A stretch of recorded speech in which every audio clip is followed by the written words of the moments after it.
तुलसीदासांचा एक विचार आहे, त्यांचा एक विचार घेऊन तुलसीदासांच्या विचारावरनं नक्की हा परमार्थाचा अधिकारी कोण असतो हे समजून घ्यायचा प्रयत्न करूया. तुलसीदास असं म्हणतात की आपलं मन जे आहे ते बंदर आहे, बंदर. बघा म्हणजे छान आहे बरं का. म्हणजे हा दृष्टांत नाही आहे, याच्यामधनं आपण काहीतरी शिकतोय, त्यांना काय सांगायचंय आणि त्याच्यावरनं आपण एका कन्क्लुजनवर येणार आहोत. तुलसीदास असं म्हणतायत की आपलं मन बंदर आहे. बंदर म्हणजे काय? वानर. आपलं मन वानर आहे.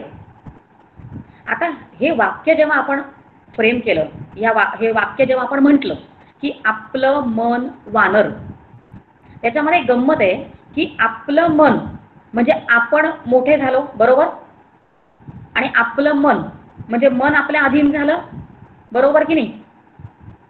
तुलसीदास आपल्याला काहीतरी एखादा मुद्दा शिकवताय.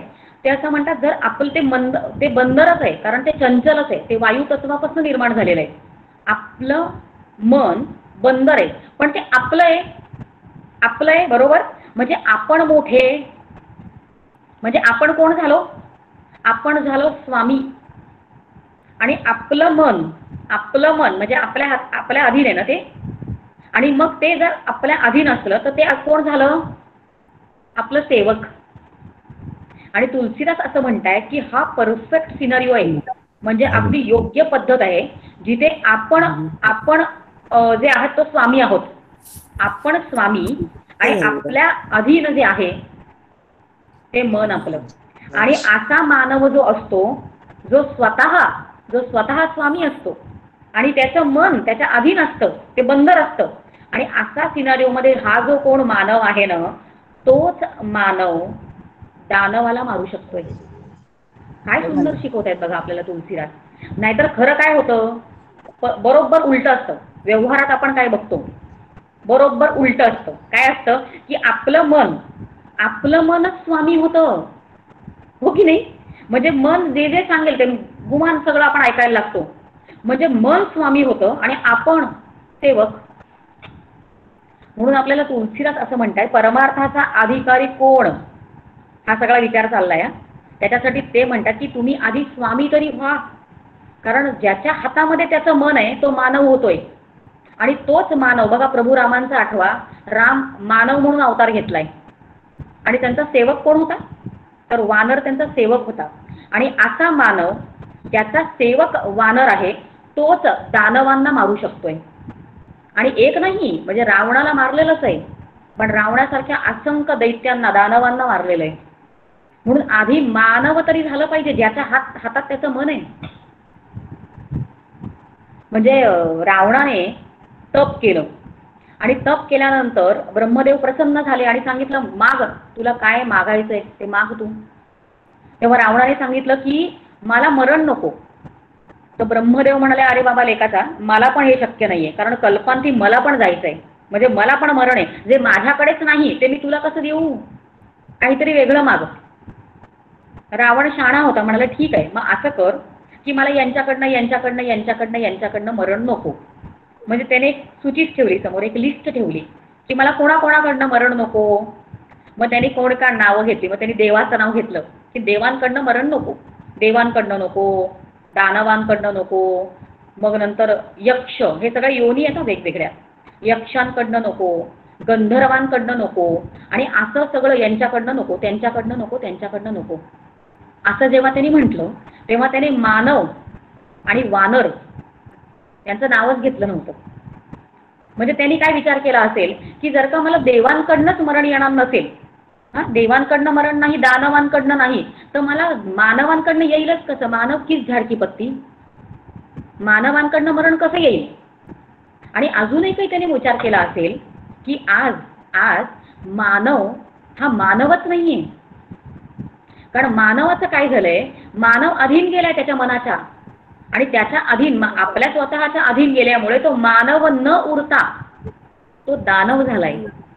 आणि म्हणून हा रावण असा विचार करतोय की इथे मानव उरला कोण. एक वेळ मानवाकडनं मरण येईल, ठीक आहे, मानवाकडनं एक वेळ मरण येऊ शकतं, पण मानव आहेच कुठे इथे. आणि मग तो काय विचार करतोय की मी एक काम करीन, मी असं करीन की मी आजूबाजूचे जे मानव आहेत त्यांना मानव राहूच देणार नाही, त्यांना बिघडवीन. म्हणजे बघा, जर एक कुबुद्धीचा मानव जर बाहेर आला समाजामध्ये, तर तो संपूर्ण समाजाला, त्याच्या समाजाचं अधःपतन करू शकतो. आणि रावणाचं तर दशमुख, म्हणजे 10 पटीने त्याची कुबुद्धी जास्त आहे. आणि अशा प्रकारचे जर सगळे दानव आपल्या आजूबाजूला फिरायला लागले, तर आपण मानव म्हणून राहू का हो? तुलसीदासांनी नावं दिलीत, नावं.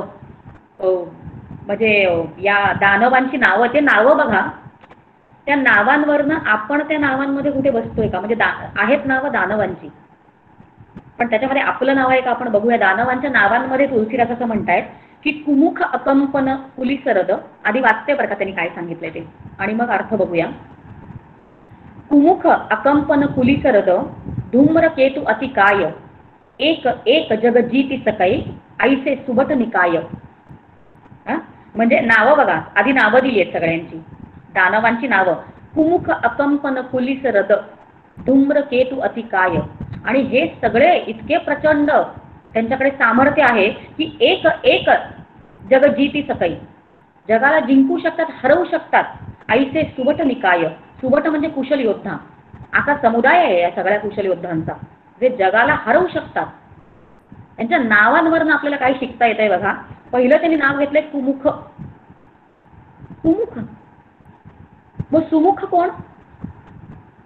सुमुख म्हणजे ज्याच्या मुखात नाम आहे, ज्याच्या मुखात त्याचं स्मरण आहे, त्याचं गुणगान आहे, ते न करता बाकीचं ज्याचं ज्याचं मुख जे जे काही वेगळं वेगळं करतंय ते सगळं कुमुख.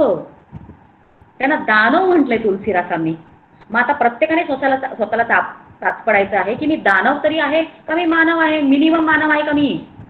कारण दानवांबद्दल काय सांगून ठेवलंय. दुसरा कोण आहे? अकंपन. पुढच्या दानवाचं नाव आहे अकंपन.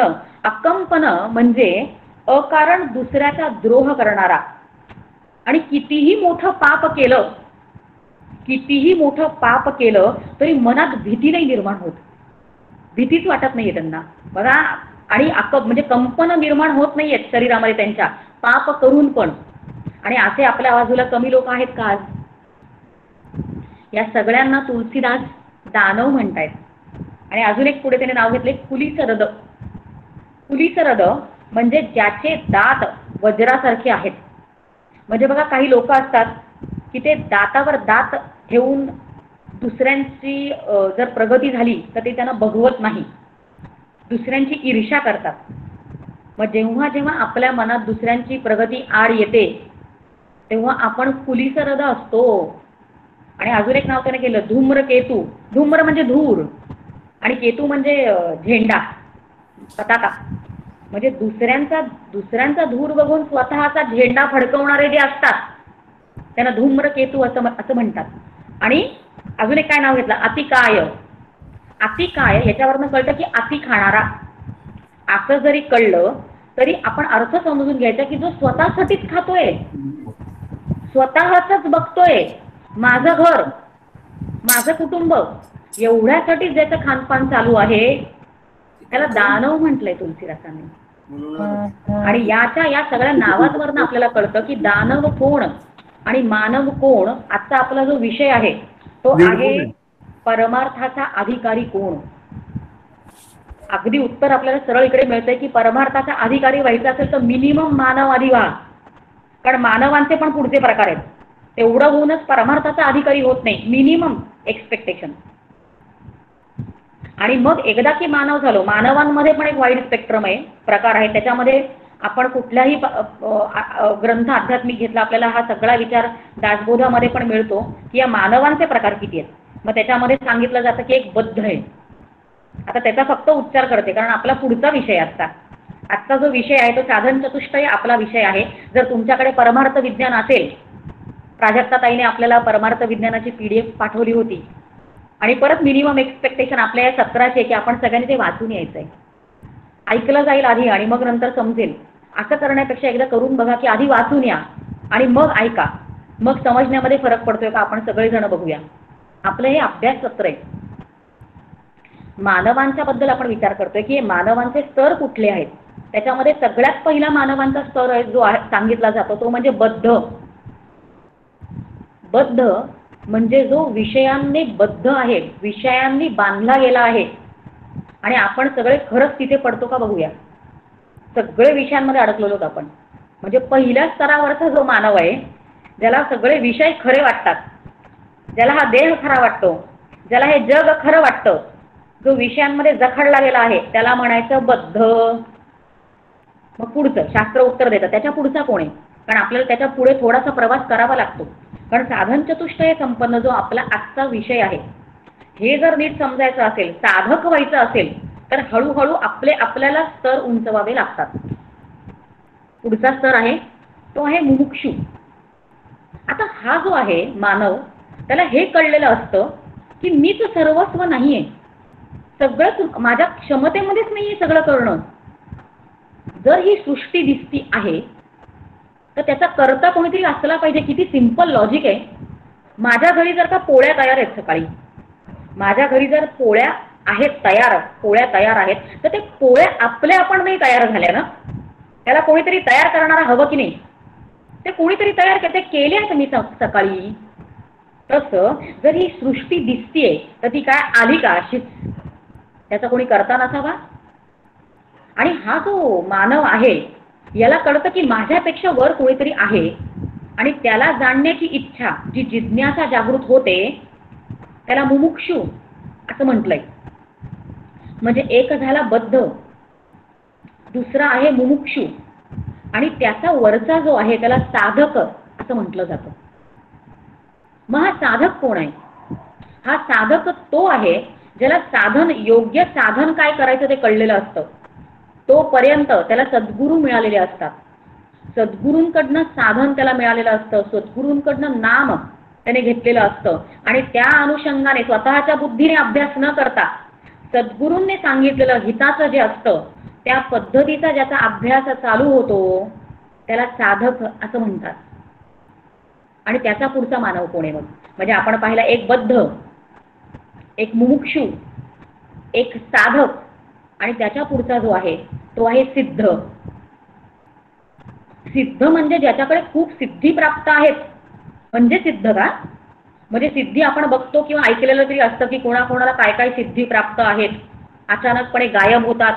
आपण रामायणात बघितले, ते काय अशक्य नाही बरं का, हे शक्य आहे. सगळं अभ्यास करावा लागतो योग मार्गाचा. मग कोणीतरी पाण्यावरच चालतं, कोणीतरी 1400-1500 वर्ष जगतं, या सगळ्या सिद्धी आहेत. मग सिद्ध हा जो मानव आहे तो म्हणजे ज्याच्याकडे, ज्याला सिद्धी प्राप्त झाल्या आहेत, तो सिद्ध का? तर नाही. आपल्याला खूप स्पेसिफिक आणि खूप क्लिअर अर्थ सगळ्याचे माहिती हवेत. सिद्ध बघा, आपण म्हणतो स्वयंपाक सिद्ध आहे, म्हणजे स्वयंपाक तयार आहे, म्हणजे ते ब्रह्मतत्व आतमध्ये तयार आहे. जे त्या ब्रह्मतत्वाचा अनुभव घेत असतात सदैव, त्यांना सिद्ध असं म्हणतात. मग या कॅटेगरीमध्ये कोण पडतं? या कॅटेगरीमध्ये सगळे संत पडतात जे आपल्याला शिकवत आहेत, आपले सद्गुरू पडतात, साधू पडतात, जे ते अनुभव घेत आहेत. मग आपल्याला हे सगळं कळलं म्हणजे आपल्याला प्रवास खरं म्हणजे आत्ता आपण कुठे होत कुणास ठाऊक, कोण कुठे कुठल्या स्तरावर माहीत नाही.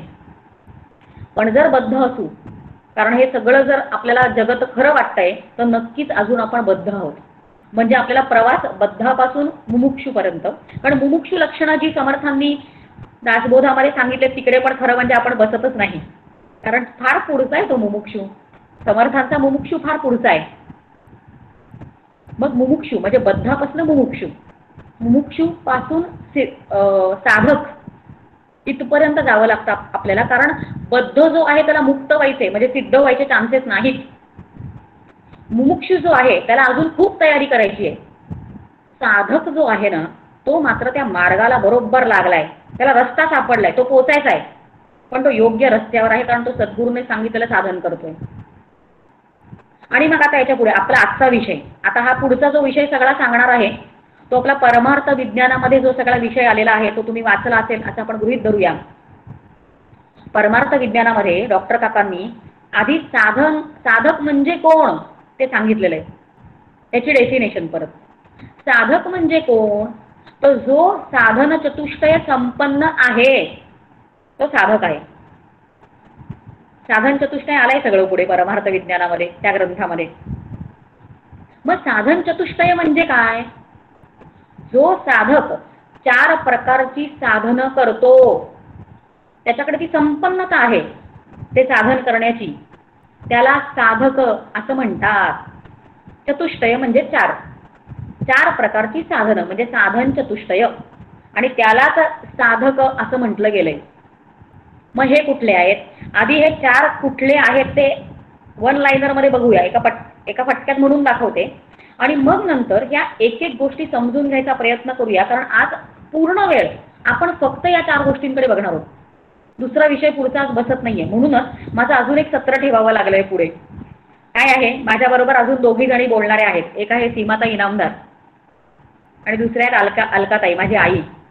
या 2घही जणी खूप हुशार आहेत आणि खूप वर्ष बोलतायत. त्यांना दिलेल्या वेळात बरोबर योग्य वेळेत संपवता येतो विषय.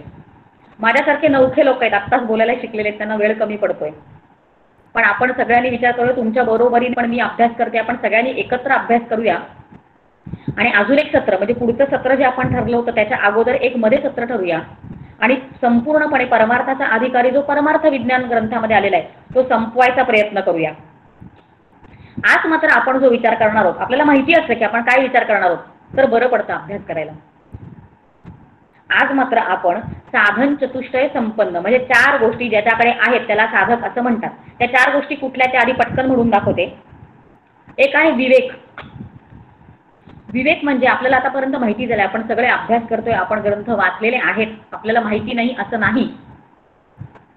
विवेक म्हणजे निवड करणं. विवेक हा शब्द विच धातूपासून निर्माण झालेला आहे आणि विच धातू आपल्याला पृथक्करण करून निवड करणं म्हणजे निवड करणं हे आत्तापुरतं समजूया. परत विवेकाचा अभ्यास करताना आपण घेऊया इन डिटेल. आत्ता समजण्यासाठी विवेक म्हणजे निवड करणं. दुसरं वैराग्य. आता आपण साधकाकडे जे 4 साधनं असतात, साधक जो 4 प्रकारची साधनं करतो त्याच्याबद्दल आपला विचार चालू आहे आणि तोच विचार पुढचा 1-1.25 तास करायचा आहे. एक आहे विवेक. विवेक म्हणजे निवड करणं, ते साधकांनी केलं पाहिजे, नाहीतर त्याला साधक म्हटलं जाऊ शकत नाही. दुसरं वैराग्य. वैराग्य वैराग्यामध्ये राग विराग राग आहे. वैराग्य राग हा शब्द आलाय. राग म्हणजे काय? तर राग म्हणजे प्रेम किंवा आसक्ती. मग वैराग्य म्हणजे काय? तर आसक्ती रहित स्थिती म्हणजे वैराग्य. इन डिटेल नंतर पाहूया. आतापर्यंत आपण पाहिलं विवेक, वैराग्य. मग तिसरं शमदमादी षटक. शमादी षटक किंवा शमदमादी षटक असं पण त्याला म्हटलं जातं. शमादी षटक म्हणजे 6 गोष्टी, शम आणि आदी एक्सेट्रा एक्सेट्रा एक्सेट्रा, त्याच्याबरोबर 6 गोष्टी. कुठल्या आहेत त्या 6 गोष्टींची आता फक्त नावं वाचते. एक आहे शम, दम, श्रद्धा, उपरम, समाधान आणि तितिक्षा. या आहेत 6 गोष्टी. या सगळ्या साधकाकडे हव्या. बघा आपल्याला आपण साधक असं वाटत असतो आणि या 6 गोष्टी नक्की कुठल्या ते आपल्याला माहिती नसतं आणि आपण स्वतःला साधक म्हणतो. तर तिसरी गोष्ट कुठली हवी ती म्हणजे शमदमादी षटक, 6 गोष्टी. आणि चौथं जे आहे ते म्हणजे मुमुक्षत्व म्हणजे मोक्षाची इच्छा, निदान मला मोक्ष हवा असं वाटलं तरी पाहिजे. आता आपण एक एक करून या 4 गोष्टी ज्या आहेत त्या व्यवस्थित आज अभ्यास करण्याचा प्रयत्न करूया. आपलं सत्र आहे, कुठेही एकही कथा बसत नाहीये, एका पाठोपाठ एक आपण सिद्धांत शिकायचा प्रयत्न करतोय आणि हा सगळा जो आहे हा बेस आहे. हे ऐकल्यानंतर आपण कुठलाही ग्रंथ जेव्हा अभ्यास करायला घेऊ तर आपल्याला विवेक शब्द समर्थांचा लाडका शब्द आहे. म्हणजे समर्थ जेव्हा विवेक म्हणतात, एक्झॅक्टली समर्थांना काय म्हणायचं ते आपल्याला इकडे अभ्यास केल्यामुळे कळणार आहे. आणि परमार्थ विज्ञानामध्ये जो विवेक लिहिलेला आहे, ज्या पद्धतीने विवेक दिलेला आहे त्याचा आपण अभ्यास करणारच आहोत. पण परमार्थ विज्ञानामध्ये ज्या पद्धतीने सांगितलेलं आहे ते समजण्यासाठी डॉक्टर काकांचा अजून एक लेख मी आधाराला घेतलेला आहे आणि त्या आधारावरून आपल्याला किती सुंदर विवेक म्हणजे काय ते कळणार आहे. बघूया आपण. साधक सोपान नावाचा डॉक्टर काकांचा एक ग्रंथ आहे, त्याच्यामध्ये काकांनी लेख लिहिलेले आहेत, काकांची प्रवचनं पण आहेत आणि ती प्रवचनं त्या प्रवचनांवरनं लेख तयार झालेले आहेत आणि त्या लेखामध्ये काकांनी विवेक म्हणजे काय ते सांगितलेलं आहे. आणि आपल्याला नंतर अतिशय एक छान निष्कर्षावर आपण येणार आहोत सगळे की विवेक कसा करायचा. बघा, एका पद्धतीने आपण विचार करू शकतो की आपण फक्त एका पाठोपाठ एक सगळ्या व्याख्या मांडतोय की हा म्हणजे विवेक, हे म्हणजे हे वैराग्य, हे म्हणजे ते म्हणजे ते. कळलं ना, कळलं आपल्याला. मग पण त्याचं ॲप्लिकेशन कसं करावं. कारण काकांचं नेहमी सांगणं आहे की आपलं जीवन हे जसं शास्त्राभिमुख असावं, जसं साधनाभिमुख असावं, तसं ते आपण जीवन जगताना जीवनाभिमुख पण असावं. जीवनात आपल्याला त्याचा उपयोग करता आला पाहिजे या सगळ्या गोष्टींचा. डॉक्टर काकांनी इतका सुंदर निष्कर्षावर आणलंय बघा. आपण विचार करूया, आनंद मिळेल आपल्याला. हे सगळं जर कोणी लेख वाचला असेल त्यांना ते माहितीच असेल. डॉक्टर काका असं म्हणतात की आपण आधी विवेक या शब्दाचा अर्थ व्यवस्थित जाणून घेऊया. आपण मगाशी बघितलं की निवड करणं म्हणजे विवेक, पण त्याला एक छोटासा बारीक पदर आहे बरं का. एक छोटासा बारीक त्याच्यामध्ये अजून बारकावा आहे. आणि ते समजून घेऊन विवेक म्हणजे नक्की काय ते जाणून घेऊया. विवेक मध्ये दोन गोष्टी आहेत. निवड करायची, मान्य, निवडच आहे, पण त्याच्यामध्ये अजून एक छोटासा पदर आहे. आणि तो काय माहितीये, तो म्हणजे आधी पृथक्करण. आधी पृथक्करण करणं आणि मग निवड करणं. खूप फरक पडला बरं, या बारकाव्याने खूप फरक पडला आहे. कारण आधी विचार केला पाहिजे काय योग्य काय अयोग्य. आधी तिकडे विचार आहे, पृथक्करण करणं आहे, आणि मग योग्याची निवड आणि अयोग्याचा त्याग, त्याला म्हणतात विवेक. झाला की नाही गहन विषय. एक छोट्याशा उदाहरणावरून आपण समजून घेऊया. समजा तांदूळ आहेत घरी, मला भात लावायचा आहे. तांदूळ जेव्हा मी आणते तेव्हा मी निवडते, बरोबर. म्हणजे पहिली गोष्ट मी काय केली, आधी मी काय केलं की आधी मी पृथक्करण केलं. आधी मी सेपरेट केलं, सेपरेट म्हणजे खडे बाजूला काढले, तांदूळ एकाकडे घेतले. आणि मग म्हणजे पहिल्या लेवलवर मी काय केलं, पृथक्करण केलं, योग्य अयोग्य. आणि दुसऱ्या लेवलवर मी काय केलं, तर दुसऱ्या लेवलवर मी जे खडे होते त्याचा त्याग केला आणि तांदूळ होते त्याचा स्वीकार केला. याला म्हणतात विवेक. म्हणजे दोन गोष्टी आधी ठरवायच्या आणि त्याच्यामधनं योग्याची निवड आणि अयोग्याचा त्याग, याला म्हणतात विवेक. आणि डॉक्टर काकांनी साधक सोपानामध्ये इतकं सुंदर त्या ग्रंथामध्ये समजावून ठेवलंय. त्याच्या आधाराने हा विचार समजून घ्यायचा प्रयत्न करूया. डॉक्टर काकांनी असं लिहिलेलं आहे की आपण कुठलाही जेव्हा मंत्र म्हणतो, म्हणजे वेदांमधले जे मंत्र म्हटले जातात त्या मंत्रांचा शेवटी आपण काय म्हणतो, ओम शांती शांती शांती असं म्हणतो की नाही. कुठलाही मंत्र शांतीपाठ म्हटल्यानंतर पण आपण काय म्हणतो, ओम शांती शांती शांती. मग या तीन शांती कुठल्या आहेत. एकच शांती पुरली असती की, तीन शांती कशाला हव्यात. तीन शांती आहेत. वेदांमधल्या शांतीपाठानंतर तीन शांती म्हटल्या आहेत, म्हणजे निश्चित त्याचा अर्थ काहीतरी असला पाहिजे. मग या तीन शांती कुठल्या आहेत त्याच्यामधली आपल्याला हा विचार आपल्याला दासबोधामध्ये मिळतो बरं का. दासबोधामध्ये आपल्याला आपल्या सगळ्यांना म्हणजे जे जे मानव आहेत, मनुष्य जे आहेत, त्या सगळ्यांना तीन प्रकारचे ताप असतात. ताप म्हणजे काय, ताप म्हणजे त्रास. काय डोक्याला ताप आहे असं आपण म्हणतो की नाही. या तीन प्रकारच्या त्रासांमधनं, कटकटींमधनं आपल्याला जावं लागतं सगळ्यांना. त्या तीन त्रासांची नावं काय आहेत आपल्याला माहिती आहे. हा विचार दासबोधामध्ये येतोय. त्याच्यामध्ये समर्थ असं म्हणतात की पहिल्या तापाला म्हणतात आध्यात्मिक ताप, दुसऱ्या तापाला म्हणतात आधी भौतिक ताप, आणि तिसऱ्या तापाला म्हणतात आधी दैविक ताप. ठीक आहे, कळलं ना. पण आपण विचार करतो विवेकाचा. आता कन्फ्यूज झालं की नाही. म्हणजे एक तर उल्लेख केला विवेकाचा, मग उल्लेख केला तीन शांतींचा, मग उल्लेख केला तीन तापांचा. मग याचं कनेक्शन काय सगळं, how are they or interlinked, कसे काय लिंक करायचं आपण या सगळ्यांना. आणि विवेकाचा वापर कसा करायचा, म्हणजे विवेक कुठे करायचा आहे. बघा, डॉक्टर काकांनी इतकं सुंदर समजवलेलं आहे की एक म्हणजे समर्थ आधी या तीन तापांबद्दल काय म्हणतायत बघा. समर्थ म्हणतात दासबोधामध्ये, एक ताप आध्यात्मिक, दुजा तो आधी भौतिक, तिसरा आहे आधी दैविक ताप जाणावा. हे सगळे ताप वाचून घ्यावेत बरं. दशक 3, तिसऱ्या दशकात 6, 7, 8 समास नंबर. होमवर्क आहे आपल्याला. पुढच्या वेळेला परत भेटेपर्यंत अभ्यास वर्ग आहे की नाही, आपल्याला वर्षभर अभ्यास करायचा आहे. आणि अभ्यास मिळालेला बरं वाटतं, सांगितलं की मग केला जातो. हा सगळा विचार समर्थांनी दासबोधामध्ये दिलेला आहे. हे ताप म्हणजे काय ते सांगितलेले आहे. आता त्याच्यामधला पहिला ताप कुठला आहे तो बघूया, आणि विवेक कुठला करायचा आहे, आणि या 3 शांती कशा मिळणार त्याचा विचार चाललेला आहे. पण विवेक नाही केला तर त्या शांती मिळत नाहीयेत. थोडासा बहुतेक विषयाचं आकलन होत चाललंय जसं जसं मी हळूहळू पुढे बोलते आहे. पहिला आहे आध्यात्मिक ताप.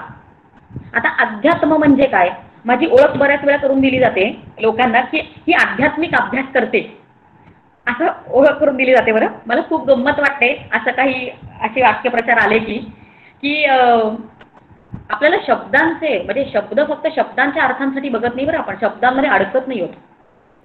त्याचा व्यवस्थितपणे अर्थ कळण्यासाठी आपण त्याच्याकडे बघतो. आता शब्द पांडित्यच येईल आपल्याकडे. आपल्याला शब्द पांडित्याची गरज नाहीये, पण शब्द समजला की त्याचा अर्थ समजतो आपल्याला, आणि समर्थांना काय सांगायचे, संतांना काय सांगायचे ते कळायला लागतं. आध्यात्मिक शब्दाचा अर्थ, अध्यात्म इज नथिंग बट शरीर. आता शरीर सगळ्यांनाच आहे ना, मग मी वेगळं असं काय करणार आहे. सगळ्या जणांना शरीर आहे की नाही आपापलं. शरीर म्हणजे अध्यात्म. अध्यात्म याची उकल कशी झाली, उकल म्हणजे आपल्याला ती व्युत्पत्ती कशी झाली शब्दाची. अधि अधिक आत्मा, अध्यात्मा असा शब्द तयार झाला. आधी नाही आहे, पण बघा थोडेसे शब्द बदलले की अर्थ बदलतात पूर्ण. आधी, व्याधी, उपाधी हा प्रकार वेगळा झाला. आधी म्हणजे मानसिक, व्याधी म्हणजे शारीरिक, आणि उपाधी म्हणजे मनाला जे अहंतेमुळे वाटतं की मी हे आहे. उपाध्या, मग मी हुशार आहे, मी छान बोलते, मी डॉक्टर आहे, मी इंजिनियर आहे, हे सगळ्या उपाध्या आहेत. आणि ह्या बरोबर आपल्या अहंतेमध्ये अडकवत आहेत आपल्याला. आणि आधी आणि व्याधी या 2 गोष्टींबद्दल खूप विचार केला आपल्या संस्कृतीमध्ये. म्हणजे योग वाशिष्ठामध्ये वशिष्ठ मुनी रामाला शिकवत आहेत की आधी म्हणजे काय आणि व्याधी म्हणजे काय. मानसिक ताप जे सगळे आहेत ते आधी आहेत, आणि शारीरिक ताप म्हणजे शरीराला होणारं जे सगळं आहे ते व्याधी आहेत. शरीराला होणारे रोग आणि मनाला होणारे रोग आधी व्याधी. आणि तिकडे फार सूक्ष्म विचार आहे बरं का आपल्या संस्कृतीमध्ये. वशिष्ठ मुनी असं म्हणतात की आधी प्रत्येकाला व्याधी आधी होतं, म्हणजे मानसिक रोग आधी होतो. आणि काहीतरी समजा खोकला झाला, ताप आला, जे काही होतं ते आधी मनाला होतं. आणि मना आधीबद्दल चाललंय बरं का, आणि मनाने एक्सेप्ट केलं की ते शरीराला होतं. किती सूक्ष्म विचार आहे आपल्याकडे. पण हा विचार आता आपल्याला करायचा नाहीये. आधी आणि व्याधी, आधी आणि व्याधीला बाजूला ठेवूया. आपण अधि या शब्दाचा अर्थ आहे शरीर, आणि आत्मा म्हणजे आत्मा. या शरीरामध्ये आत्मा मर्यादित झाल्यासारखा वाटतो. तो मर्यादित नाहीये, ते सगळं अखंडच आहे. जे ब्रह्मतत्व शरीर धारण केल्यामुळे शांत किंवा मर्यादित झाल्यासारखं वाटतं त्याला अध्यात्म असं म्हणतात. बघा समर्थांना हे सगळं आपण स्वतःच माझ्या मनातलं सांगत नाही, समर्थ असं म्हणतात. कारण याच्यामुळे आपल्याला ताप होत आहेत. याला या शरीराला ताप होतात की नाही, हे शरीर कधीतरी आजारी पडतं की नाही. शरीराला खोकला होतो, ताप होतो, तुटतं काहीतरी, आजारी पडतो, एखादा रोग होतो, हे सगळं होतं. आणि शरीराला जेव्हा सगळे हे ताप होतात तेव्हा त्याला आध्यात्मिक ताप असं म्हणतात. समर्थांनी काय सांगितलंय बघा, देहामधून जे झाले, इंद्रिये प्राणे दुःख झाले. देहाला पण होतंय, बाहेर देहामुळे होतंय, त्याच्यामुळे मनाला, इंद्रियांना, प्राणांना त्रास होतोय. देहामधून जे झाले, इंद्रिये प्राणे दुःख झाले, ते आध्यात्मिक बोलिले तापत्रयी.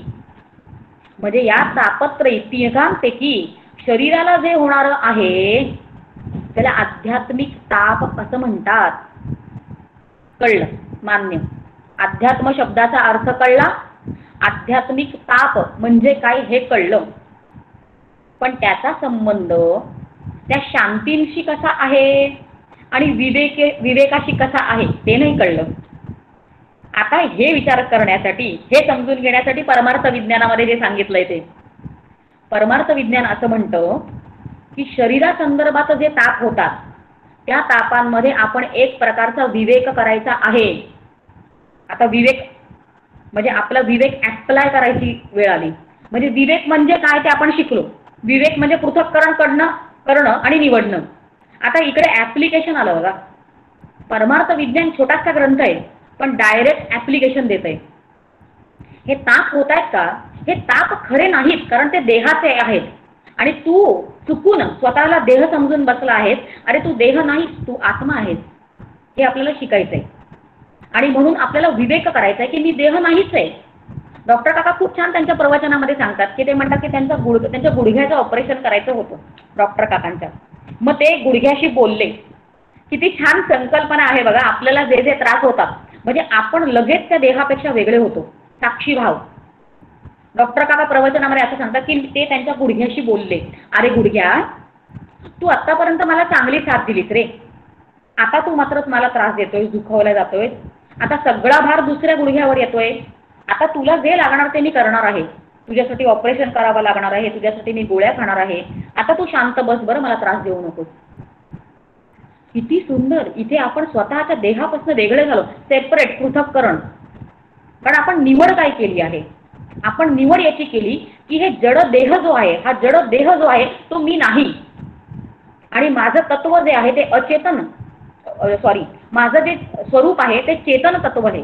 अचेतन जड तत्व मी नाही. इकडे आपण आधी पृथक्करण केलं. आणि निवड कुठली केली? तर आपण चेतन जो आहोत, चैतन्य जे आहे, जे अखंडित आहे, त्याची आपण निवड केली. म्हणजे आपण देह नाही त्याला सेपरेट केलं आणि आपण चेतन आहोत. म्हणजे आत्मा आणि अनात्मा या गोष्टीचा विवेक आपण इथे केलेला आहे. कारण अनात्मा, तो गुडघा जो आहे तो अनात्मा आहे, तो आत्मा नाही. आणि मी मात्र आत्मतत्व आहे, अखंड अबाधित मी आहे. म्हणून आधी सेपरेट केलं, आत्मा काय अनात्मा काय, आणि आत्म्याची निवड आणि अनात्म्याचा त्याग.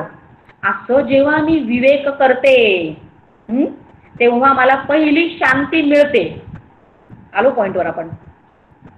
पहिली शांती जी आहे, ओम शांती शांती शांती, त्याच्यामधली पहिली शांती जी आपल्याला अचीव्ह करायची. नाहीतर फक्तच योगासनं झाल्यानंतर मंत्र म्हटल्यानंतर आपण म्हणतोय ओम शांती शांती शांती, अचीव्ह काहीच होत नाहीये. देह मी नाही यासाठी विवेक करावा लागतो. आणि तो विवेक केल्याशिवाय ती खरी शांती अनुभवताच येत नाहीये. म्हणून पहिला विवेक केला आणि ती शांती प्राप्त केली. आता दुसरा ताप कुठला आहे? आपण काय पाहिलं होतं? 3 ताप आहेत. एक आहे आध्यात्मिक ताप, म्हणजे या तापामधनं सुटायचंय शांती मिळण्यासाठी विवेक करून. दुसरा ताप कुठला आहे? त्याला म्हणतात आधी भौतिक ताप. तो ताप आधी समर्थ काय सांगतायत ते बघूया आणि मग ते समजून घ्यायचा प्रयत्न करूया. मग त्याच्यासाठी विवेक काय करायचा ते बघूया आणि त्याच्यामुळे आपल्याला दुसरी शांती मिळणार आहे. छान चाललाय बरं आपला अभ्यास, जमतंय आपल्याला. म्हणजे हे ऐकलं तर पाहिजे आपण सगळ्यांनी एकदा, आणि मग ते आपण प्रॅक्टिस करायला लागू. आणि किती ॲप्लिकेशन लेवलवर आपल्याला शिकवतायत बघा.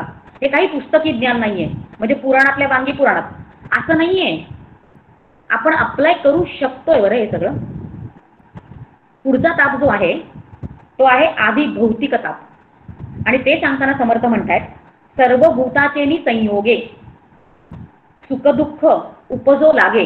म्हणजे सगळ्या भूतांचा संयोग, माझा संयोग, आजूबाजूच्या सगळ्या गोष्टींची, म्हणजे सगळं पंचभौतिक आहे ही सृष्टी. माझा देह पण पंचभौतिक आहे मान्य, पण आपण आधी भौतिक तापाबद्दल विचार करतो. ही सृष्टी जी पांचभौतिक आहे आणि माझा संबंध जेव्हा या पांचभौतिक सृष्टीशी येतो आणि त्या सृष्टीमध्ये जे काही घडतं आहे सृष्टीमध्ये, त्याच्यामुळे जे मला त्रास होतात ना. घरी लाईट गेले, रात्रभर लाईट गेले, होतो की नाही त्रास? त्याच्यामध्ये माझ्या देहाला काहीच होत नाहीये, पण आजूबाजूच्या परिस्थितींमुळे मला जो त्रास अनुभवायला लागतो. बाजूला कुठली बिल्डिंगच पडली, काहीतरी भिंतच पडली, काहीतरी झालंच आजूबाजूला, किंवा पीकच चांगलं नाही आलं शेतात, मग मला खायला मिळत नाही, माझ्या घरी नळाला पाणी येत नाही, होतात की नाही हे सगळे त्रास. मग या सगळ्या त्रासांना म्हणायचं आधी भौतिक ताप. भोवताली जे घडतंय त्याच्यामुळे जे त्रास होतात. समर्थ म्हणतात सर्व भूताचेनी संयोगे सुखदुःख उपजो लागे. म्हणजे सुख पण भोगतो आपण त्याच्यामुळे आणि दुःख पण भोगतो. सुख दुःख उपजो लागे ताप होता मनभंगे या नाव आधी भौतिक. किती क्लिअर, म्हणजे काय क्लिअर इन्स्ट्रक्शन्स आहेत सगळ्यांकडनं, आपल्या संतांकडनं आपल्याला. आजूबाजूच्या गोष्टींमुळे मला सुख आणि दुःख जे अनुभवायला येतं त्याला आधी भौतिक ताप असं म्हणतात. मग हा जो आजूबाजूच्या गोष्टींमुळे म्हणजे जगतामुळे, सृष्टीमुळे मला जे ताप होतात, त्या तापांमधनं बाहेर पडल्याशिवाय शांती मिळणार नाहीये. मग तिकडे मी कुठला विवेक करायचा आहे? तेव्हा आपल्याला परमार्थशास्त्र असं उत्तर देतं की मग तिकडे तुम्ही सारासार असा विवेक करायचा आहे. मग मी काय करायचं की ज्या काही गोष्टींमुळे मला त्रास होत आहेत ते की ते सार आहे की ते असार आहे, आधी त्याचा विचार करायचा. आधी पृथक्करण, आणि पृथक्करण केल्यानंतर साराची निवड आणि असाराचा त्याग. असं जेव्हा मी कंटिन्युअसली करत जाईल तर माझ्या मनाला त्याची सवय लागत जाईल आणि मग मला दुसरी शांती जी आहे, ओम शांती शांती शांती ही मधली दुसरी शांती मला प्राप्त होते. किती सखोल विचार आहे हो. असं पटकन पुढे गेलो असतो आपण. विवेक म्हणजे हां असं, मग विवेक करायचा, हां मग आत्मा अनात्मा विवेक करायचा असतो, मग सारासार विवेक करायचा असतो. एवढा सगळा विचार आपल्याला आधी करावा लागतो. आपला किती वेळ चाललाय बघा. आपण फास्ट पुढे जाणार होतो, घड्याळाकडे बघा किती वाजले, आणि आपण फक्त विवेकावर आहोत. आपल्याला विवेक, वैराग्य, शम, दमादी, षटक 6 गोष्टी आहेत. अर्धा तास आहे पुढे करणार आहोत बरं, आपण करणार आहोत 6 गोष्टी. आणि शेवटचा आहे काय? मुमुक्षत्व. आणि अजून एक आध्यात्मिक ताप जो आहे आपला, पुढचा ताप जो आहे, सॉरी आधी दैविक ताप, त्याला शांत करायचं राहिलंय, कारण तिकडे विवेक करावा लागतो. आणि काय लॉजिक म्हणजे शास्त्र, परमार्थशास्त्र निर्दोष आहे. मग तिकडे कुठला आधी दैविक ताप म्हणजे कुठला तो आधी समजून घेऊया. प्रत्येकाने समास वाचा, म्हणजे समर्थांनी सूची दिली हो. समर्थ काय सुंदर सांगतायत. म्हणजे हे म्हणजे आध्यात्मिक ताप, हे म्हणजे आध्यात्मिक ताप. अगदी लहान मुलांना स्पूनफीड करावं ना तशा पद्धतीने समर्थांनी आपल्याला सगळं शिकवलेलं आहे. आधी दैविक ताप म्हणजे काय हे सांगताना समर्थ म्हणतात, शुभाशुभ कर्माने जना देहांती येम यातना स्वर्ग नरक भोग नाना या नाव आधी दैविक. डेफिनेशन्सच देतात संत आपल्याला एका मागोमागे एक. ते असं म्हणतात की शुभाशुभ कर्माने जना, म्हणजे शुभ आणि अशुभ या प्रकारचं आपण कर्म जे करतो, म्हणजे जीवन जगताना आपण शुभ आणि अशुभ जे कर्म करून ठेवलेलं असतं, त्याच्यामुळे आपला देह पडल्यानंतर, बघा हा सूक्ष्म विचार आहे, देह पडल्यानंतर ज्या आपल्याला यातना म्हणजे यमयातना भोगाव्या लागतात, त्या यमयातनांना आधी दैविक ताप असं म्हटलेलं आहे. म्हणजे आपण इथून सुटलो तरी आपले ताप संपत नाहीयेत. मग त्या तापासाठी काय विवेक करायचा? त्याला उत्तरच नाहीये. त्याला विवेक करण्यासारखं तिकडे काही उरत नाही. म्हणून जे काही विवेक करायचे आहेत ते देह संदर्भात करायचे आहेत. मी देह नाही आणि हे जग खरं नाही, या दोन्ही गोष्टींवर जेव्हा आपण विवेक करू आणि या सुरुवातीच्या 2 शांती जर आपण अनुभवायला लागलो तर तिसरी shanti is the outcome of the first 2 shanti. तिसऱ्या शांतीसाठी विवेक करावा. मेल्यानंतर मी काय विवेक करणार आहे तिथे? कारण स्थूल देह नाहीच आहे माझ्याकडे तिथे विवेक करायला. म्हणून विवेक जो करायचा आहे तो देहासंदर्भात करायचा आहे. आत्मा अनात्मा विवेक. भोवतालच्या गोष्टींबद्दल, सृष्टीबद्दल जो विवेक करायचा आहे तो सारासार विवेक करायचा आहे. आणि हे विवेक केल्यामुळे मला ज्या शांती मिळत आहेत, 2 शांती, ओम शांती शांती, आणि तिसरी shanti is a result of first 2 shanti. आणि विवेक केल्यामुळे आपल्याला काय मिळतंय बघा, की आपल्याला जन्म म्हणे येमयातना ते भोगावंच लागणार नाही. एकदा कळलं की मी देह नाही, एकदा कळलं की जग खरं नाही. पण सगळा विचार मी आणि जग, मी आणि जग, मी आणि जग एवढंच. हे 2 जर एक असेल तर दुसरं काही उरतच नाही. आणि तिसरं करावंच लागत नाही आपल्याला, ती येते आपल्या हातात फक्त शांती. हा सगळा विवेक केल्यामुळेच आपल्याला प्राप्त होतो. आणि पुढचं जे आहे, एक आता आपण विवेक संपवतोय, पुढचं जे आहे ते वैराग्य. म्हणजे साधकाने काय करावं तर पहिलं साधन काय करावं तर विवेक करावा. दुसरं साधन काय करावं तर वैराग्य, हे त्याच्याकडे हवं. मग किती आपण पटपट वापरतो की नाही शब्द, पण तसं वागतोय का आपण? म्हणजे वैराग्य शब्द मगाशी आपण जे पाहत होतो, त्याच्यामध्ये राग म्हणजे प्रेम आणि आसक्ती अडकणं, किती सहज आपण अडकलोय सगळ्या गोष्टींमध्ये.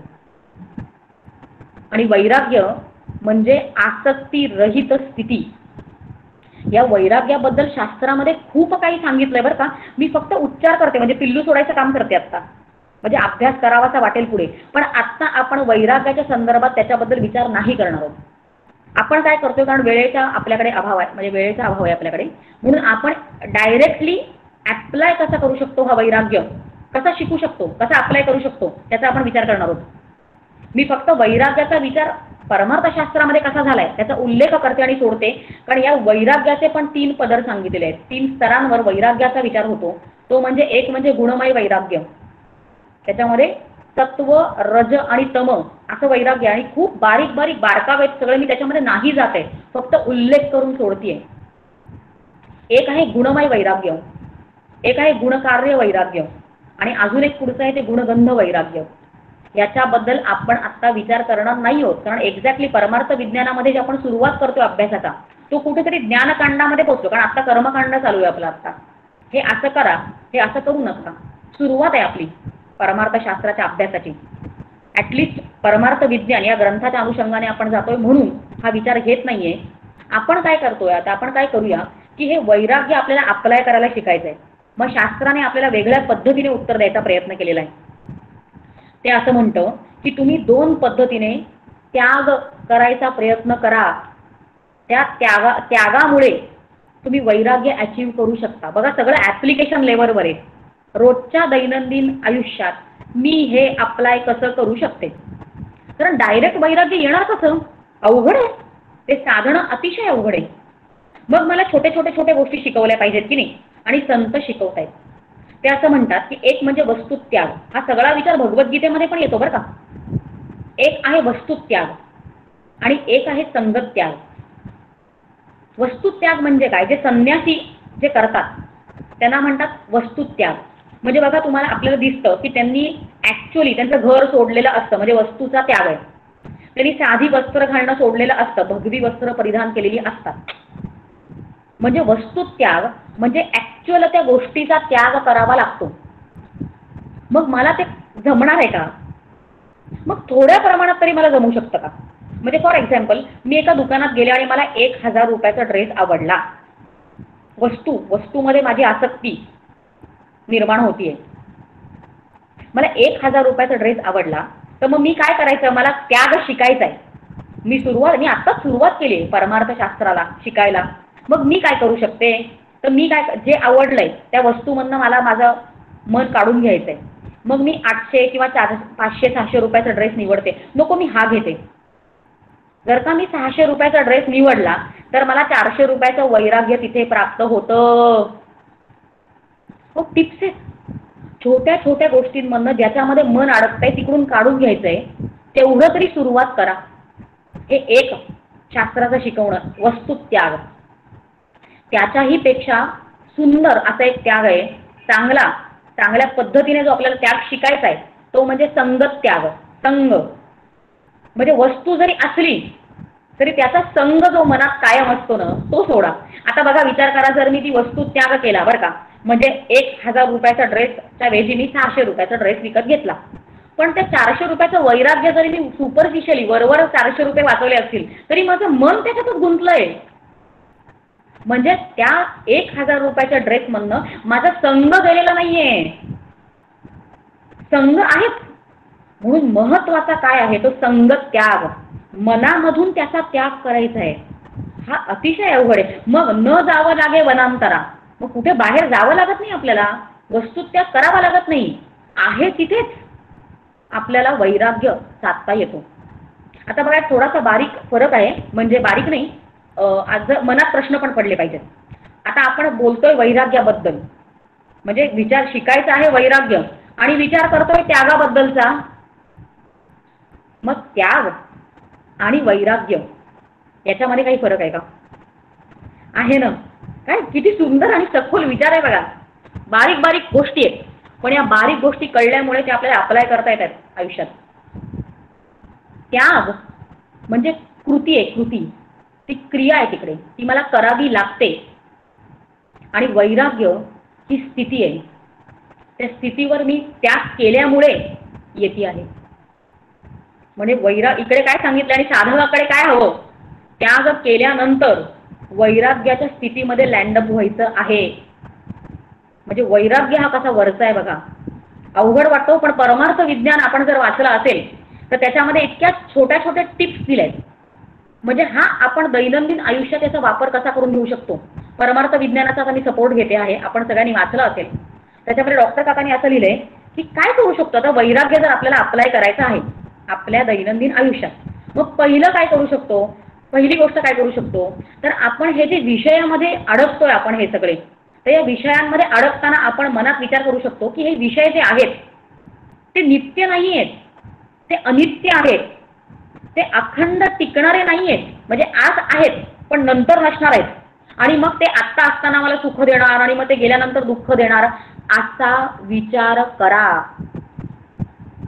बघा, वैराग्य जर मानायचं असेल तर टिप्स दिले, शिकवले आपल्याला सुंदर. परमार्थ विज्ञान आपल्याला हा जो ग्रंथ आहे तो आपल्याला शिकवतोय. डॉक्टर काकांनी असं लिहिलंय की तुम्ही सुरुवात करा, म्हणजे त्या भोगांविषयी दोषबुद्धी डेव्हलप करणं पहिली पायरी आहे. की दोष दिसले पाहिजेत आपल्याला, जे सगळं काय अडकतंय त्याच्यामधला दोष शोधा. छान आहे की नाही? पण त्याच्याही थोडंसं पुढे जाऊन काकांनी काय सांगितलंय, म्हणजे आधी समजवताना हा विचार समजवताना त्याने असं लिहिलंय की जर का समजा सुंदर फूल पाहिलं, सुंदर गुलाबाचं फूल पाहिलं तर पटकन अडकतो आपण त्याच्यामध्ये. फार सहज आहे अडकणं, फार सहज आहे, मोहित होणं फार सहज आहे. मग आपण काय विचार करायचा तेव्हा की आज हे सुंदर दिसतंय पण उद्या कोमेजणार आहे, म्हणजे त्याच्यामध्ये दोष दृष्टीने ते पाहायचं. एक सुरुवात आहे विचारांची. पण मग पुढे जाऊन काका असं सांगतायत परमार्थ विज्ञानामध्ये की असं जर आपण पाहिलं तर या ईशकृत सृष्टीमध्ये सारखंच दोष बघायला लागलो. कारण सृष्टी सुंदर पण आहे, ही सुंदर पण आहे की नाही? किती छान छान गोष्टी आहेत त्या ईशकृत सृष्टीमध्ये, ईश्वराने निर्माण केलेल्या सृष्टीमध्ये किती सुंदर गोष्टी आहेत. मग कसं काय बघायचं? मग जर का आपण फक्त दोष शोधत गेलो तर एक निगेटिव्ह अँगल येतो. हे पण घाण आहे, हे पण वाईट आहे, हे पण वाईट आहे असं बघायला लागलो तर निगेटिव्ह पण आहे तो. मग काय करायचं? त्याला पण परत उत्तर दिलेलं आहे की तिकडे बघताना तेव्हा तुम्ही ते छान आहे म्हणा. एखादं फूल सुंदर दिसलं, एखादं छान काहीतरी सौंदर्य दिसलं तर ते छान आहे म्हणा, पण ते मिथ्या आहे असा निश्चय बुद्धीचा असावा. मिथ्या म्हणजे काय? खोटं नाही. मिथ्या आणि खोटं याच्यामध्ये फरक आहे बरं का.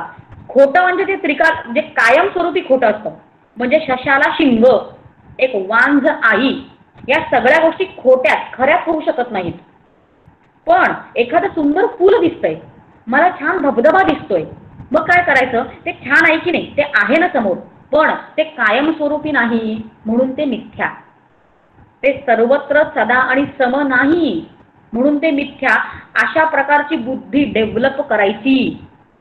वैराग्य शिकतोय आपण, पॉइंटर्स दिलेत, आणि त्याच्या पुढे डॉक्टर काका अजून एक पुढे जाऊन छान पॉइंटर देतात की हे सगळं करण्यामध्ये पण म्हणजे ही मिथ्या बुद्धी डेव्हलप करा, मग दोष बुद्धी डेव्हलप करा. त्याच्यापेक्षा अजून एक सोपा उपाय आहे वैराग्य अंगी बांधण्यासाठी, आणि ते म्हणजे आपल्यामध्ये भक्ती निर्माण करा. कारण जर प्रेमाचा विषय भगवंत असेल आणि प्रेमाचा विषय जर विषय नसतील तर वैराग्य आपण मानलं जातंय. झालं की नाही सोपं?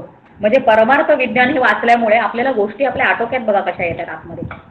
आतापर्यंत आपण पाहिलं एक ते म्हणजे विवेक, दुसरं पाहिलं वैराग्य. पुढची 15 मिनिटं माझ्याकडे आहेत, त्याच्यामध्ये पुढचे सगळे संपवायचा प्रयत्न करते आहे. थोडासा कंटाळवाणी होऊ शकतो कारण एका पाठोपाठ एक सिद्धांत मांडण्याचा प्रयत्न चालू आहे, पण त्याला इलाज नाही, कारण एका तासामध्ये आपण सव्वा तासात बरंच काही बसवायचा प्रयत्न करतोय आपण.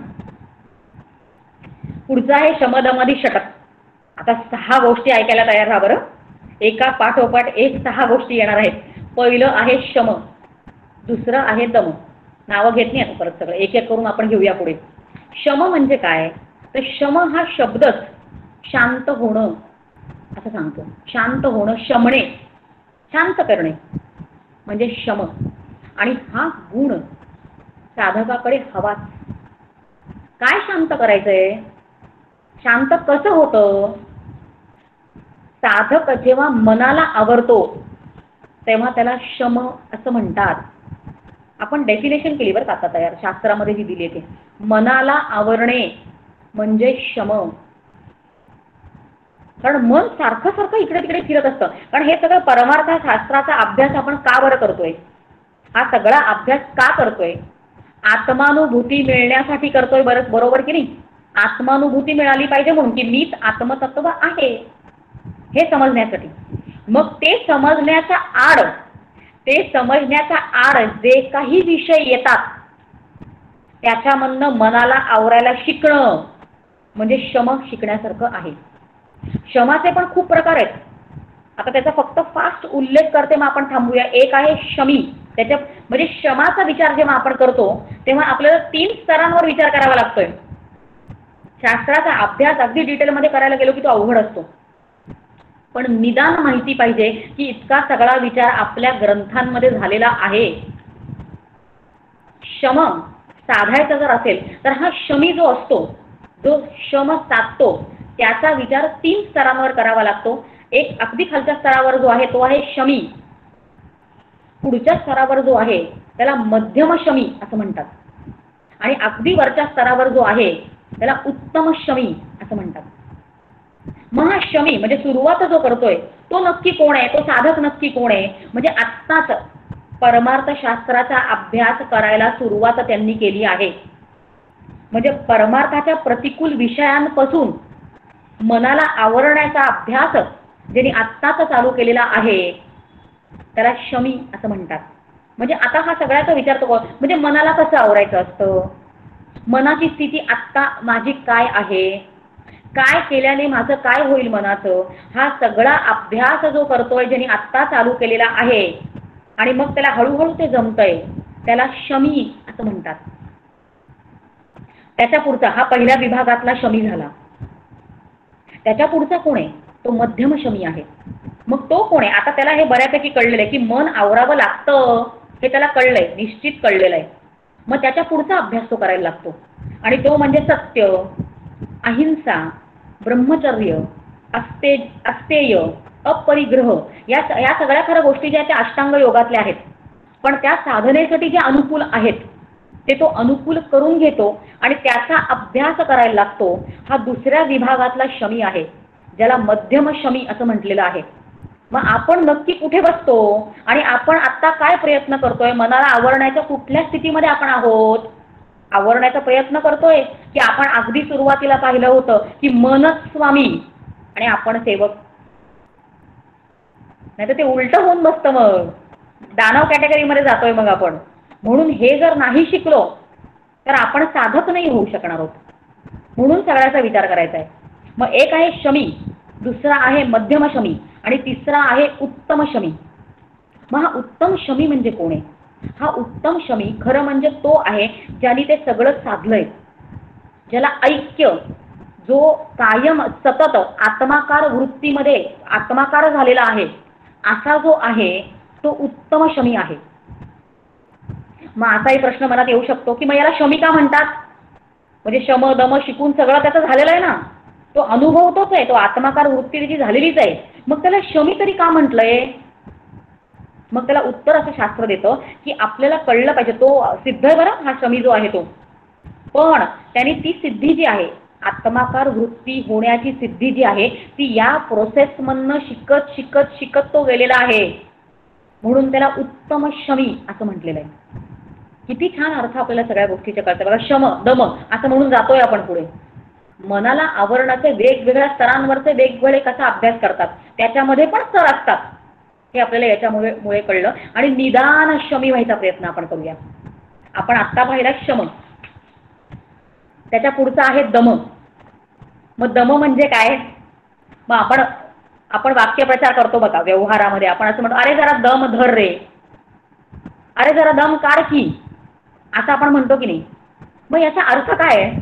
त्याचा अर्थ आहे की थोडं थांब, थोडं धीर धर, असा त्याचा अर्थ आहे. बऱ्याच वेळा काय होतं की परमार्थातले शब्द आणि प्रपंचातले शब्द म्हणजे शब्द तेच आहेत, पण परमार्थशास्त्रात त्याचा अर्थ आणि प्रपंचात व्यवहारात वापरणारा तोच शब्द जर असेल तर त्याचे अर्थ हे संपूर्णपणे भिन्न असतात, वेगळे असतात. पण दमाच्या बाबतीत तसं झालेलं नाहीये. दम हा शब्द जसा परमार्थात योग्य आहे त्याच योग्य पद्धतीने तो प्रपंचात पण वापरला जातोय. तो म्हणजे तू जरा दम धर. म्हणजे काय सुंदर आहे बघा अर्थ. दम या शब्दाचा अर्थ किती सुंदर आहे. याचा अर्थ आहे धीर धर. याचा अर्थ काय? मनात इच्छा तर उत्पन्न झालेली आहे एखादी गोष्ट करण्यासाठी, पण दम धरायचा म्हणजे लांबवायची ती गोष्ट मुद्दामून. एखादी गोष्ट करायची इच्छा झाली, मन जातंय कशाच्या पाठी तरी, तर तेव्हा दम धरायचा म्हणजे काय? आत्ता नको जाऊ. एखादी गोष्ट खायची इच्छा झाली, समजा घरी बनवून मला खीर करावीशी वाटते, मग अडकलंय ना माझं मन, त्यात अडकलंय, मला ते खावंसं वाटतंय, माझ्या जिव्हेला माझ्या रसनेला ते चाखावंसं वाटतंय, मग मला दम शिकायचा आहे. मग मी काय करायचं? मी आत्ता नाही करणार, मी पुढच्या आठवड्यात करीन, पुढच्या महिन्यात करीन असं म्हणायचं. म्हणजे दम धरणं. इच्छा, मनात इच्छा उत्पन्न झाली आहे पण ती कृती करणं लांबवणं, त्याला दम असं म्हणतात. बघा या दोन गोष्टी थोड्याशा सारख्या वाटतात पण त्या अजिबात सारख्या नाहीत. म्हणजे मनाला आवरणं आणि इंद्रियांना आवरणं हा फरक आहे. म्हणजे मनाला आवरणं याला आपण शम असं म्हटलं. मनाच्या संदर्भात जे काही होतं ते सगळं शम आणि तिकडे शमवायचं. आणि इंद्रिय, आपल्याकडे किती सूक्ष्म विचार झालाय बघा. इंद्रिय त्या मनाने स्थूल आहेत म्हणजे बाहेर धावतात आणि मन त्याच्या मागे आहे म्हणजे मन सूक्ष्म आहे. मन सूक्ष्म आहे. दम म्हणजे मनाला आधी विचाराला क्षमाचा, सूक्ष्म लेवलवर आधी टार्गेट करा आणि त्याला कंट्रोल करण्याचा प्रयत्न करा. ते कंट्रोलच नाही झालं समजा तर बाहेर तरी कंट्रोल करा आता. म्हणजे डोळ्यांनी काय बघतोय, काय बघायचं काय नाही, योग्य तिकडे निवड करा. काय ऐकायचं काय नाही, नको नको ते बघण्यात संपूर्ण आयुष्य जातं आपलं. आमचे डॉक्टर काका, ते माझा तो अधिकार नाही व्यासपीठावर बसून तसं बोलायचा, आता तर आपलं सत्रच चालू आहे, पण डॉक्टर काका त्यांच्या प्रवचनांमध्ये असं सांगतात की जे कोण हे डेली सिरियल्स पाहतात, डेली सोप टीव्हीवरचे सिरियल्स असं ते म्हणतात. मी परत कोट करते त्यांचं वाक्य. ते असं म्हणतात की ते शाप देतात त्या लोकांना की त्यांना मुक्ती कधीच मिळणार नाही. त्यांना तो अधिकार आहे कारण ते ब्रह्मानुभवी आहेत. आपल्याला तो अधिकार नाही, पण ते शिकवतायत काय बघा. ते शिकवतायत असं की जर डोळ्यांनी आपण नको नको ते बघत बसलो, कानांनी जर नको नको ते ऐकत बसलो, या सगळे दम करायचे आपल्याला इकडे, आणि हे जर शिकलो नाही तर आपण साधक कसं होणार? कारण नको त्यामध्ये पांगते आपली वृत्ती. म्हणून इंद्रियांना आवरणं, बाहेर जे धावतायत ही सगळी इंद्रिय त्यांना तरी आवरा. कबीर महाराज म्हणतात, जाता है तो जाने दे मन, मत जाने दे शरीर. अरे मन गेलंय ना, शरीर तरी निदान तू घालवू नकोस तिथे. म्हणजे आपण सूक्ष्म लेवलवर जसा विचार केला तसा स्थूल लेवलवर पण विचार करतोय. ते आहे दमन करणं. म्हणून एक आहे शमन म्हणजे मनाला आवरणं आणि दुसरं आहे इंद्रियांना आवरणं. हा जो फरक आहे तो शम आणि दम याच्यामधला आहे. त्याच्या पुढे आहे ते म्हणजे श्रद्धा.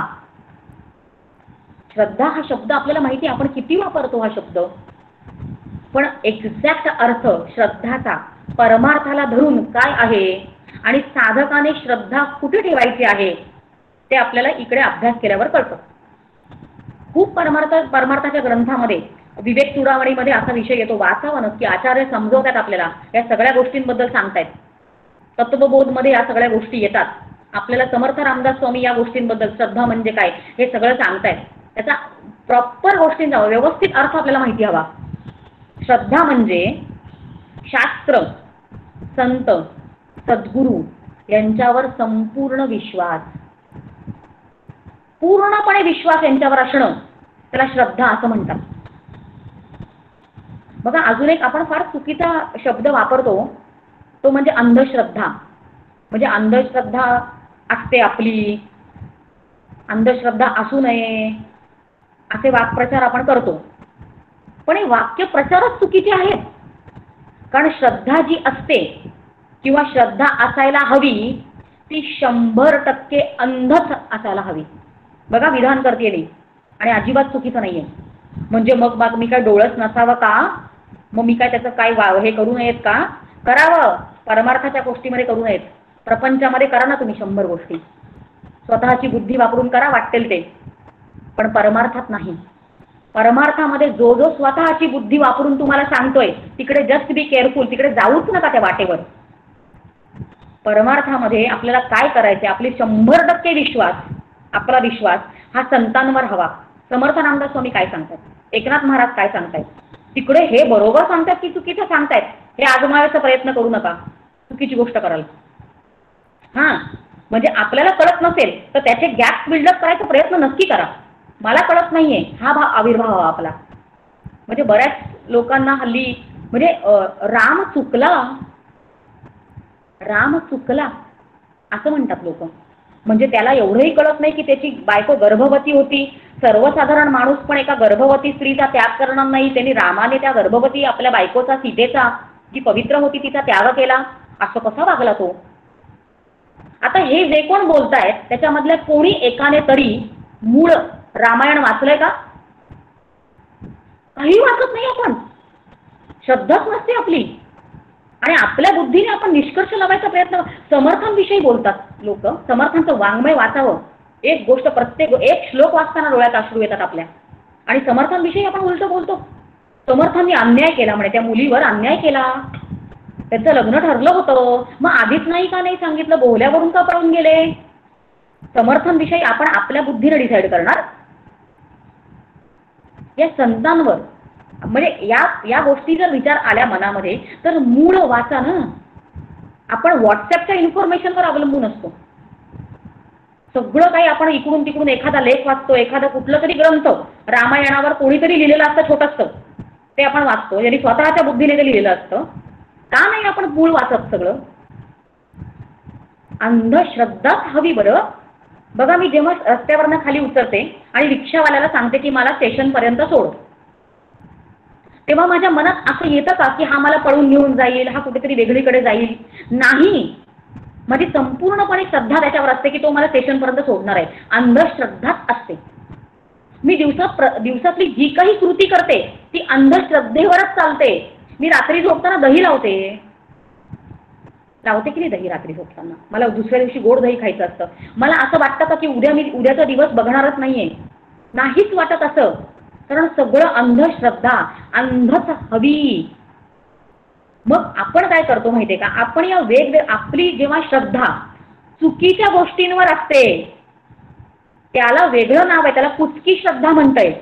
म्हणजे करणी करतात ना काही लोक, करणी करणं, भूतबाधा किंवा वेताळ किंवा प्रेताची उपासना, हे सगळी तमोगुणी जे सगळी श्रद्धा आहे त्याला शास्त्राने कुचकी श्रद्धा असं नाव दिलेलं आहे. पण आपण ज्या श्रद्धेबद्दल बोलतो आहे किंवा जी श्रद्धा आपण परमार्थामध्ये जिचा अभ्यास करतो आहे ती अंधच हवी. आणि ती श्रद्धा संतांवर, ती श्रद्धा गुरूंवर, सद्गुरूंवर अंध हवी. काहीही स्वतःच्या बुद्धीचा वापर करायचा नसतो तिकडे की हे बरोबर की चूक. संपूर्णपणे त्यांना शरण गेलं पाहिजे आपण.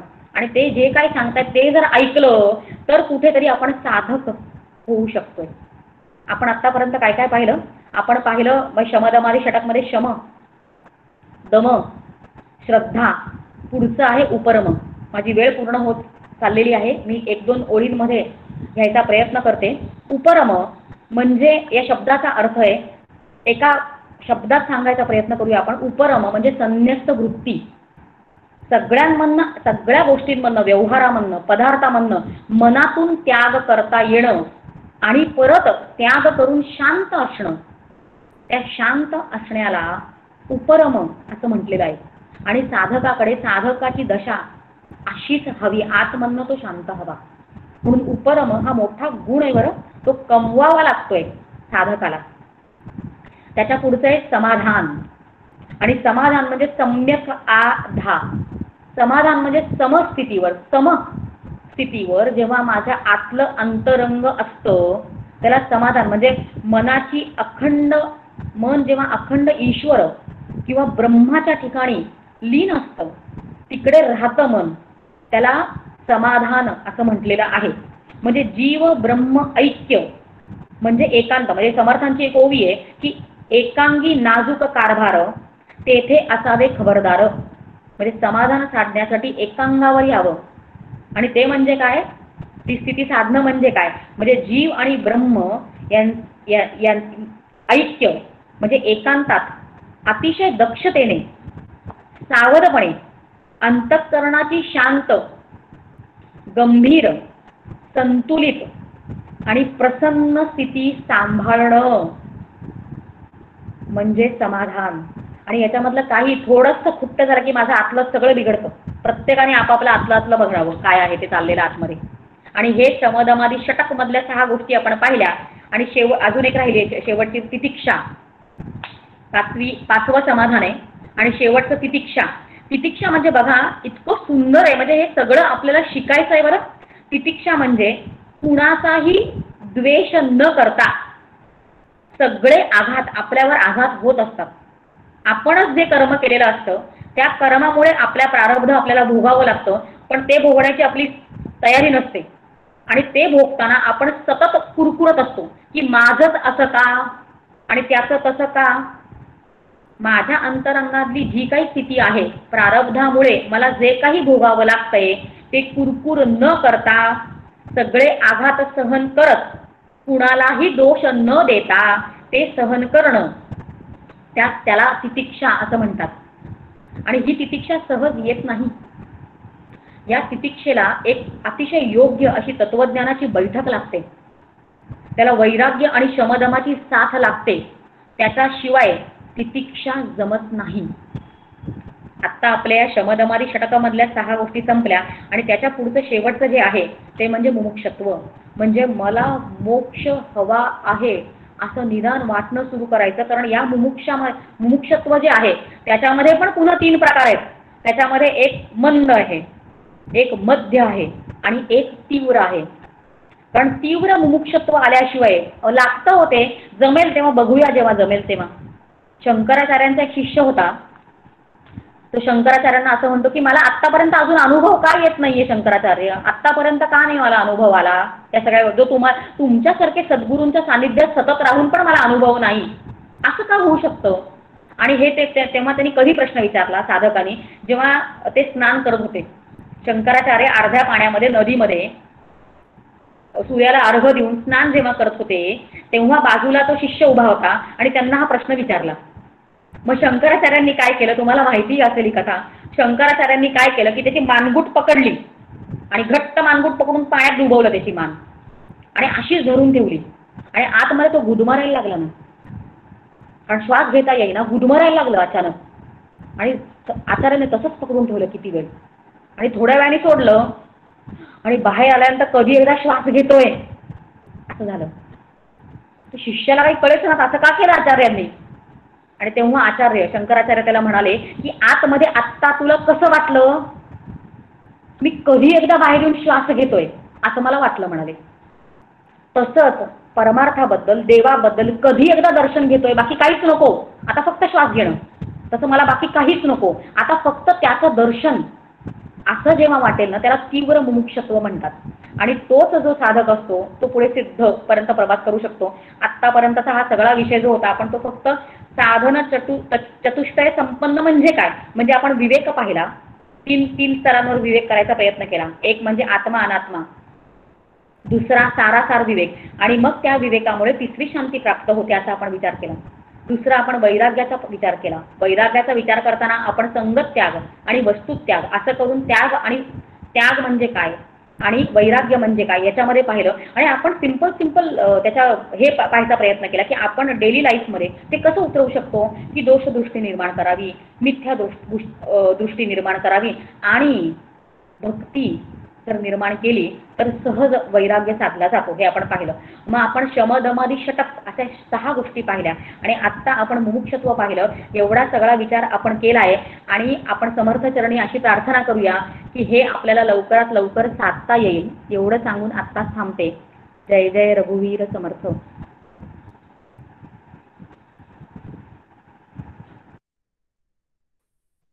फार छान शमिका ताई. कुणाला प्रश्न असतील तर तुम्ही विचारू शकता. हा, मी प्रश्न जनरल साठी विचारतो, चालेल ना? हो हो चालेल ना स्वतः. हा, की शरीरापासून अलिप्तता घ्यायची, अध्यात्म या संदर्भात आपलं चाललं होतं. अध्यात्म म्हणजे शरीर, हो पण शरीराची काळजी घेणं आणि तरी अलिप्तता. हो हो असे दोन्ही भाग एका वेळेस पाहिजेत, बरोबर. अगदी नक्की, अगदी नक्की.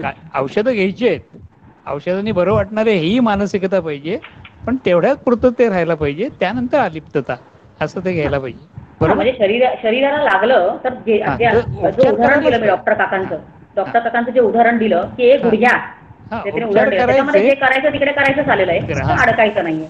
येस. हो, हो, अगदी बरोबर. हो. हॅलो हॅलो वैराग्यामध्ये राग म्हणजे प्रेम असं काय म्हणाला? हो, कारण राग या शब्दाचा अर्थच प्रेम असा आहे. संस्कृत मध्ये राग हा शब्द म्हणजेच प्रेम. संस्कृत मध्ये हा मूळ शब्द रागद्वेष, तर राग आणि द्वेष असे विरुद्ध शब्द आहेत, त्यामुळे राग म्हणजे प्रेम हा संस्कृत अर्थ आहे मूळ. रागाचा अर्थ नाही म्हणतो आपण संतापुरे, रागाचा अर्थ प्रेम करतो. तो राग आपण व्यवहारात केलेला आहे. राग येणं म्हणजे लौकिकात आपण अर्थ जसा लावतो की राग आला मला, तो त्याचा अर्थ आपण एक्सेप्ट केलेला आहे. पण राग म्हणजे प्रेम हा त्याचा मूळ मार्मिक अर्थ आहे. मी जे मगाशी म्हटलं होतं की बरेचसे अर्थ इकडे आणि तिकडे त्याचे अर्थ वेगळे असतात. हो, असे खूप खूप शब्द आहेत जिकडे कम्प्लिटली वेगळे अर्थ असतात. ते आपल्याला ट्रेन करावं लागतं, ते सगळे तशा पद्धतीने ते अर्थ समजून आपल्याला समजून घ्यावं लागतं.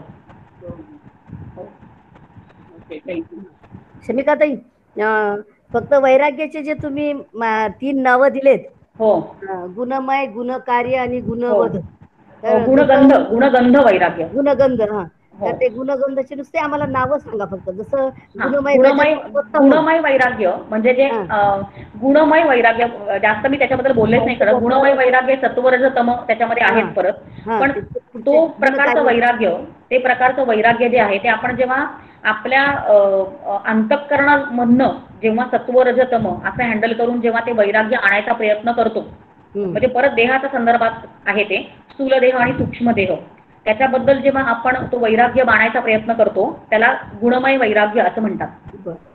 आणि त्याच्या पुढचं जे आहे ते गुणकार्य वैराग्य असं आहे. ते म्हणजे सृष्टी संदर्भात जेव्हा आपण प्रयत्न करतो वैराग्य बाणायचा, तेव्हा त्याला गुणकार्य असं म्हणतात.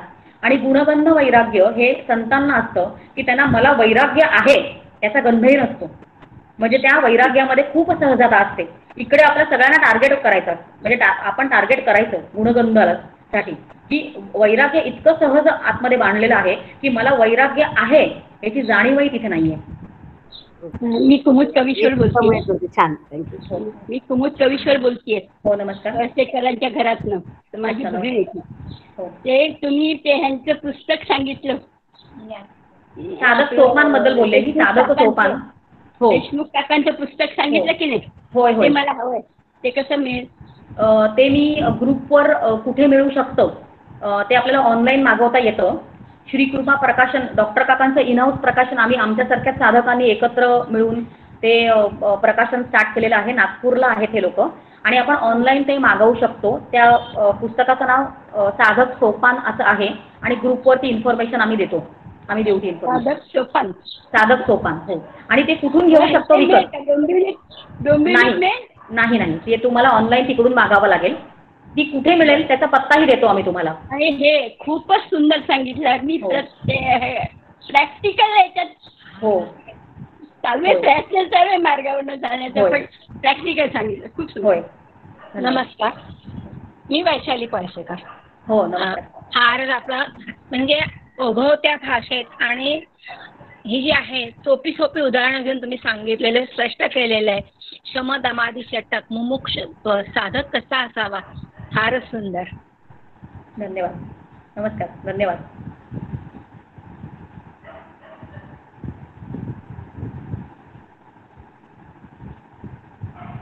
थांबूया मग. काही प्रश्न असतील तर ग्रुपवर थोड्या वेळ ग्रुप आपण ओपन ठेवूया.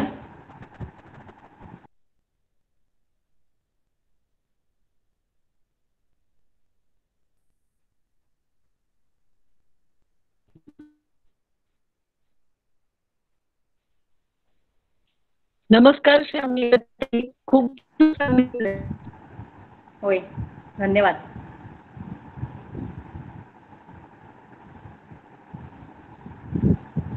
प्राजक्ता, शेवटचा एखादा श्लोक घेऊन आपण थांबवायचंय. हो, शांतीपाठ घेऊया. हा, तू घे ना.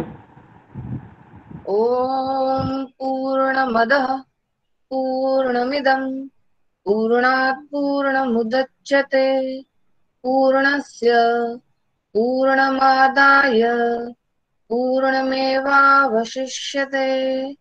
ॐ शान्ति शान्ति शान्ति.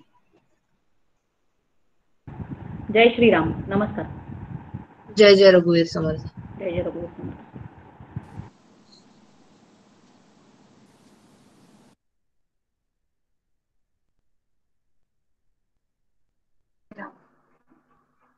जय श्रीराम. जय श्रीराम.